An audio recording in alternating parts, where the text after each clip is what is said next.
പന്നിമാംസം വിതരണം ചെയ്യുന്ന ഒരു മാഫിയ ഈ പ്രദേശങ്ങളിൽ സജീവമായിട്ടുണ്ടായിരുന്നു. അതിലെ ഒരാളാണ് വിനീഷ്. ഈ വിനീഷ് അവിടുത്തെ കോൺഗ്രസിന്റെ ബൂത്ത് കമ്മിറ്റി അംഗമാണ് എന്നുള്ളതാണ് ഇടതുപക്ഷത്തിന്റെ ആരോപണം. ഇന്ന് പ്രതിപക്ഷ നേതാവിനോട് ചോദിക്കുമ്പോൾ അത് ആണെങ്കിൽ എന്താണ് എന്ന് കൂടി ചോദിക്കുന്നുണ്ട്. അപ്പോൾ എങ്ങനെയാണ് ഈ കെണി വയ്ക്കുന്നത്? ഈ കെണി വയ്ക്കുന്നത് ഏതെങ്കിലും സർക്കാരിന്റെ സ്പോൺസേഡ് ആയ ഒരു പ്രോജക്റ്റാണോ? ഞാൻ ഇന്നലെ വൈകുന്നേരം നടത്തിയ പ്രതിഷേധത്തെ ഒരു രാഷ്ട്രീയമായ നാടകമായിട്ടാണ് കണക്കാക്കുന്നത്. കാരണം ഇതെന്താണ് സംഭവിച്ചത് എന്നത് അറിയുന്നതിന് മുൻപ് കോൺഗ്രസിന്റെയും UDF-ന്റെയും സ്ഥാനാർത്ഥി അടക്കമുള്ളവർ ഇന്നലെ നിലമ്പൂർ നഗരത്തിലെത്തി പ്രതിഷേധിക്കുന്ന കാഴ്ചയാണ് കണ്ടത്. ആരോടാണ് പ്രതിഷേധിച്ചത്? എന്തിനാണ് പ്രതിഷേധിച്ചത്?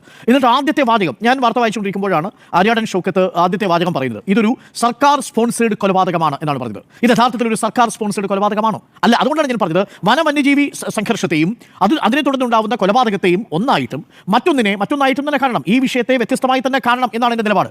അങ്ങനെയാണെങ്കിൽ അതിനകത്ത് സർക്കാരിന്റെ ഉത്തരവാദിത്വം എന്താണ്? അനധികൃതമായി നിങ്ങൾ ഒരു KCB-യിൽ നിന്ന് ലൈൻ വലിക്കുന്നത് സർക്കാരിന്റെ സ്പോൺസേഡ് ആയ ഒരു കാര്യമാണോ? ആ അനധികൃതമായിട്ട് ലൈൻ വലിച്ചതിൽ നിന്ന് ഒരു കുട്ടി ഷോക്കേറ്റ് മരിച്ചാൽ അതെങ്ങനെയാണ് സർക്കാരിന്റെ കൊലപാതകമാണെന്ന് പറയാൻ കഴിയുക? നിങ്ങൾ ഒരു കുട്ടിയെ നിങ്ങൾ ഓടുന്ന KSRTC ബസ്സിന്റെ മുന്നിലേക്ക് ഒരാൾ തള്ളിയിട്ട് കൊന്നാൽ അത് KSRTC ബസ് ഇടിച്ചു കൊന്നു അല്ലെങ്കിൽ സർക്കാർ സ്പോൺസേഡ് കൊലപാതകമാണ് എന്ന് പറയാൻ കഴിയുമോ? റെയിൽവേ ട്രാക്കിൽ ഒരാളെ പിടിച്ചു തള്ളിയാൽ റെയിൽവേ ആണ് ഈ പറയുന്ന മരണത്തിന് ഉത്തരവാദി എന്ന് പറയാൻ കഴിയുമോ? അതെങ്ങനെയാണ് പറയാൻ കഴിയുന്നത്? എനിക്ക് ഇനിയും മനസ്സിലാവുന്നില്ല. അതുകൊണ്ടാണ് സർക്കാർ സ്പോൺസേഡ് മർഡർ എന്നുള്ള വാദം ഈ വിഷയത്തിൽ നിലനിൽക്കില്ല.